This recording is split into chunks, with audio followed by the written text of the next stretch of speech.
Hello everyone, welcome to faculty channel. This is Kusum Penuli और आज की वीडियो हम बात करेंगे अबाउट ई गवर्नेंस, जो कि आपका होता है electronic governance. But before I start the lesson I would like to request you to please do like, share, comment and subscribe the channel so that whenever we upload any new video you get notified. Okay, let's start with the video. Topics what I'm going to discuss here are about what is e-governance, major types क्या हैं interaction के इन e governance, objectives क्या हैं ई governance के, और E governance Indian context के according क्या है, important E governance initiatives and few multiple choice questions related to E governance. What is E governance, है क्या? ये रैपिड ग्रोथ जो भी डिजिटलाइजेशन हो गया है, इसने क्या करा है कि बहुत सारे गवर्नमेंट्स पूरे वर्ल्ड में बहुत सारे गवर्नमेंट्स ने इंट्रोड्यूस करा है और इनकॉर्पोरेट करी है टेक्नोलॉजी इन गवर्नमेंटल प्रोसेसेस. तो इलेक्ट्रॉनिक गवर्नेंस, जिसे हम ई गवर्नेंस के भी कहते हैं, इसे हम इस तरह से डिफाइन कर सकते हैं, जो कि यूसेज है इंफॉर्मेशन और कम्युनिकेशन टेक्नोलॉजी का बाय द गवर्नमेंट के थ्रू, जो प्रोवाइड और फैसिलिटेट करेगा गवर्नमेंट सर्विसेज को, एक्सचेंज करेगा इंफॉर्मेशन, कम्युनिकेशन, ट्रांजैक्शंस और इंटीग्रेट करेगा various stand alone systems and services. इसलिए ई गवर्नेंस क्या है? बेसिकली ये एक it is a move towards smart governance. It means smart का इन्होंने फुल फॉर्म दिया है simple, moral, accountable, responsive and transparent governance. Therefore, it is towards the smart governance. E-governance के थ्रू हम गवर्नमेंट सर्विसेज को available किया है citizens के लिए और बिजनेस के लिए in a convenient, efficient and transparent manner. Examples क्या है ई गवर्नेंस के, कुछ जो हम डेली यूज लाइफ में देखते रहते हैं, जिसमें आपका आ जाता है डिजिटल इंडिया इनिशिएटिव जो हुआ है, नेशनल पोर्टल है of India, prime minister India portal है, आपका आधार कार्ड जो होते हैं वो लिंक है, filing of payment of taxes, online taxes जो आप पेमेंट करते हैं, डिजिटल लैंड मैनेजमेंट सिस्टम और कॉमन एंट्रेंस टेस्ट वगैरह. ये कुछ फ्यू एग्जाम्पल्स हैं जो कि ई गवर्नेंस से के इनिशिएटिव्स हैं. अब देखते हैं major types of interaction. E governance के 4 मेजर टाइप्स हैं इंटरैक्शंस के. वो क्या है? Government to government, government to citizen, government to businesses and government to employees. Government to government, इसमें इंफॉर्मेशन एक्सचेंज होगी जो एक either between central government and state government and local governments और between different branches of the state same government. Means central की state government के साथ और state की लोकल गवर्नमेंट के साथ, या फिर एक ही सेम स्टेट में डिफरेंट ब्रांचेस जो हैं गवर्नमेंट ऑफिसेस की, उनकी एक दूसरे के साथ इंफॉर्मेशन एक्सचेंज होगी. गवर्नमेंट टू सिटीजन, यहाँ पर सिटीजन्स के लिए एक अच्छा प्लेटफॉर्म है जिसके थ्रू वो इंटरैक्ट कर सकते हैं गवर्नमेंट से, और क्या न्यू पब्लिक सर्विसेज आई हैं गवर्नमेंट ने ऑफर करी है, वो सबको हम एक्सेस कर सकते हैं. फिर गवर्नमेंट टू बिजनेस, जिसे G2B भी कहते हैं, उसमें businesses are able to interact with the government seamlessly with respect to the services of the government offer to businesses. फिर गवर्नमेंट टू एम्प्लॉयज G2E, जिसमें इंटरैक्शन होगा बिटवीन गवर्नमेंट और उसके एम्प्लॉयज की, occurs so that it occurs in an efficient and speedy manner, so that वो जो interaction हो, जो कम्युनिकेशन हो, जल्दी हो सके.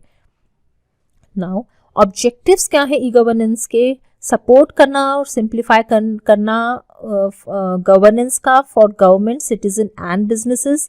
गवर्नमेंट एडमिनिस्ट्रेशंस को ज़्यादा और transparent banana, accountable banana, while addressing the society's needs and expectations through efficient public services और efficient interaction कायम रखना between people, businesses and government. Third, इसका ऑब्जेक्टिव यह है रिड्यूस करना करप्शन को गवर्नमेंट में. फोर्थ है इंश्योर करना speedy administration of services and information. Fifth इसमें आ जाएगा आपका रिड्यूस करना जितनी भी डिफिकल्टीज है बिजनेसेस में, इमीडिएट इंफॉर्मेशन प्रोवाइड करना, इनेबल करना डिजिटल कम्युनिकेशन बाय ई बिजनेस. नाउ ई गवर्नेंस क्या है इंडियन कॉन्टेक्स्ट में? E governance in India is a recently uploaded concept, अभी 2013 में आया है और लॉन्च हुआ था इसमें national satellite based computer network, जिसे NIC-NET इन 1987. NIC नेट जो था वो 1987 में लॉन्च हुआ और उसके सब्सिक्वेंट लॉन्च किया गया district information system of national informatics centre, that was DIS-NIC. ये प्रोग्राम थे कंप्यूटराइज किया गया सारे डिस्ट्रिक्ट्स को all over the country, for which free hardware and software offer किया गया था स्टेट गवर्नमेंट्स को, जिससे कि वो प्रोवाइड हो सके requisite impetus for e governance. अब ई गवर्नेंस तब से डेवलप हुआ है और अच्छी टेक्नोलॉजी ग्रोथ हुई है टेक्नोलॉजी की इंडिया में। 2006 में national e governance plan formulate हुआ था, जिसे NEGP भी बोलते हैं, जिसमें department of electronics and information technology and department of administrative and reforms और पब्लिक ग्रीवेंस, इन सबको का ये एम देखा गया था कि ये सब making all government services accessible to the common man. Common man हर एक इसमें एक्सेस कर सकता है, जिससे कि एफिशिएंसी इंश्योर हो और ट्रांसपेरेंसी हो, रिलायबिलिटी हो गवर्नमेंट के ऊपर, और इन सर्विसेज को अफोर्डेबल कॉस्ट्स में कॉमन मैन इसको यूटिलाइज कर सकता है। इंपॉर्टेंट ई गवर्नेंस इनिशिएटिव्स, ये नेशनल जो ये से रिलेटेड ई गवर्नेंस इनिशिएटिव्स क्या क्या हैं। डिजिटल इंडिया को लॉन्च किया गया 2015 में।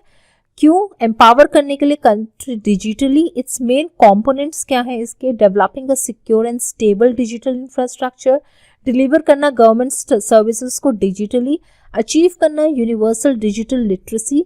आधार is a unique identification number issued by UIDAI, जो सर्व करता है एज अ प्रूफ, हमारा आइडेंटिटी प्रूफ है आधार कार्ड, और एड्रेस प्रूफ है on the basis of biometric data, that means scan किया जाता है फिंगरप्रिंट्स और आई प्यूपिल्स को, और it is being used to provide many benefits to the members of the society. One can E sign documents using Aadhaar. E sign भी आप आधार के through कोई भी ई डॉक्यूमेंट्स को साइन भी कर सकते हैं।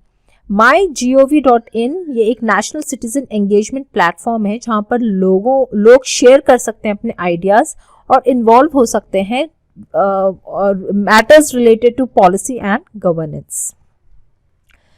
एक है इसमें आपका उमंग, जो है unified mobile application which provides access to central and state government services, जिसमें आपका Aadhaar, digital locker, PAN, employ provident fund services, ये सब इंक्लूड हो जाता है। फिर एक आपका है आपका डिजिटल लॉकर। ये क्या हेल्प है इसमें सिटीजन्स का, क्या इसमें क्या बेनिफिट है? ये आपके सारे इंपॉर्टेंट डॉक्यूमेंट्स को डिजिटली स्टोर करके रखता है, जैसे आपकी मार्कशीट्स हो गई, पैन, आधार, डिग्री सर्टिफिकेट्स, इन सबको आप डिजी लॉकर में डिजिटली स्टोर करके रख सकते हैं। तो इससे क्या होगा, आपका नीड जो फिजिकल डॉक्यूमेंट्स को इधर उधर ले जाना, वो सब जो एक हेडेक होता है कि हाँ संभाल के रखे, ये सब चीज़ें आपकी ईजी हो जाती हैं और आप शेयर कर सकते हैं अपने डॉक्यूमेंट्स जब आपको कहीं पर अप्लाई करना होता है। फिर है आपका PayGov, ये फैसिलिटेट करता है online payments to all public and private banks. फिर मोबाइल सेवा एक है आपका, जिसमें है इसका एम है प्रोवाइड करना government services through mobile phones and tablets. इसमें M-App स्टोर है, जिसमें 200 लाइव एप्लीकेशंस हैं जिसको आप यूज कर सकते हैं to access various government services. Then computerization हो जाता है लैंड रिकॉर्ड्स का। इससे क्या होता है, लैंड ओनर्स जो हैं वो डिजिटल हो गए हैं और वो अब अपने सारे डॉक्यूमेंट्स, प्रॉपर्टी से रिलेटेड जो भी डॉक्यूमेंट्स हैं उनको अपडेट कर सकते हैं। Now coming to few multiple choice questions इससे रिलेटेड। तो एक पहला क्वेश्चन इसमें है, use of information communication technology in the work of administration is called. क्या कहते हैं इसको हम, जिसमें कि ICT का यूज होता है एडमिनिस्ट्रेशन में? E governance, e learning, tele governance या फिर e Mitra? Here the answer is E governance. E governance will be a correct answer. अच्छा, इसमें फुल फॉर्म आपको बताना है NEGP का।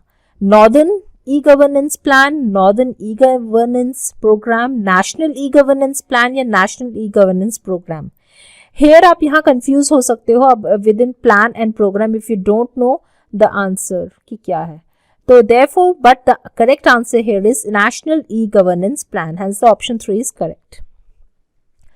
फुल फॉर्म बताना आपको स्मार्ट का जो ई गवर्नेंस में यूज हुआ था, स्मार्ट इनिशिएटिव लिया गया है। सिंपल, फर्स्ट ऑप्शन इज जो simple, moderate, accessible, responsive, transparent.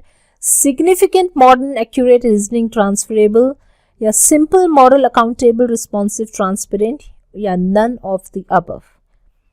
Now for this you need to know the full form of SMART here in relation to e-governance. The correct answer here is simple, moral, accountable, responsive and transparent.